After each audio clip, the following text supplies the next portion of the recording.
احنا النهارده في الفيوم في محمية وادي الريان عند البحيرة السفلى.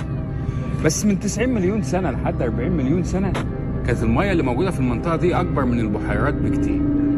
من 90 مليون سنة كانت المنطقة دي كلها هي وكل مصر وشمال أفريقيا متغطية بالمية. أنا جايب لكم معايا أول دليل على إن المنطقة دي كانت متغطية بالمية. اللي قدامكم ده أكبر كائن وحيد خلية عاش على الأرض.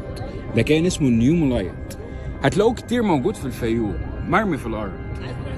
لو حللنا النيومولايت دي تحت الميكروسكوب هنلاقي ان كان عايش معاها بكتيريا ضوئيه، والبكتيريا الضوئيه دي ما تقدرش تعيش غير في الميه الضحله بس، وده يدينا انطباع عن سمك الميه اللي كانت مغطيه الفيوم في الفتره دي.